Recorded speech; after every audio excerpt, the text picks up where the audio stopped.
আসসালামু আলাইকুম।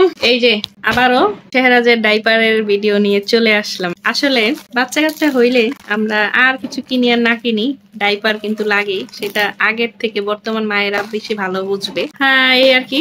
আর যেহেতু পেছনে আমার একটা ডাইপারের ভিডিও দেখে কয়েকজন আমাকে ইনবক্স করে বলছে যে আপু কোন ডাইপারটা আপুর জন্য ভালো, বর্তমান সময়ে তো ডাইপারের অভাব নাই। তো এটা আমার ব্যক্তিগত মতামত দিব হচ্ছে, নিজে ইউজ করে ভালো লাগছে। যেটা আমি গত ভিডিওতেও দুইটা ডাইপার দেখাইছিলাম। আমি আমার বাচ্চাকে একদম জন্মের পরে হচ্ছে গিয়ে যখন একেবারে নিউবর্ন, তখন আমি ওকে নিউ কেয়ারের নিউবর্ন সাইজটা পরাইছি। এরপরে হচ্ছে গিয়ে আমি ইন্ডিয়ান একটা কোম্পানি ফেবি বেবি, ইন্ডিয়ান ফেবি বেবি আর হচ্ছে গিয়ে বাংলাদেশি টুইঙ্কেল, এই দুইটা নিয়ে আসছিলাম। তো ফেবি বেবি ওইটা ছিল গিয়ে এস সাইজ, মানে হচ্ছে স্মল। এখন যেহেতু বাবু বড় হয়েছে, বাবুর জন্য এখন নিয়ে আসছি এম সাইজ। আর এটা আমি অর্ডার করেছি ফ্যামিলি সেন্টার পেজ থেকে। এখানে 32 পিস আছে। এটা এস সাইজটা আমার কাছে ইউজ করে এত ভালো লাগছে বিদায় আমি হচ্ছে এম সাইজটা অর্ডার করছি। আমি জানি না এটা কেমন হবে। অনেক সময় ডায়াপারের কোয়ালিটি সাইজ অনুযায়ী চেঞ্জ হয়ে যায়। আমি আমার নিজস্ব অভিজ্ঞতায় বলতেছি না, বাট আমি অনেকের কাছে এই জিনিসটা শুনেছি।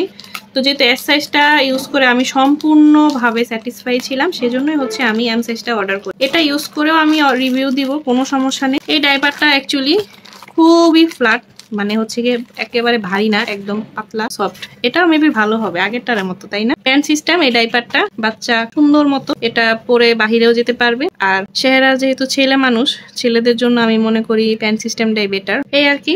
তো এটা ইউজ করে হচ্ছে গিয়ে কেমন ফলাফল পাবো সেইটাও কোনো একটা ভিডিওতে আপনাদের সাথে শেয়ার করে দিই। Thank you.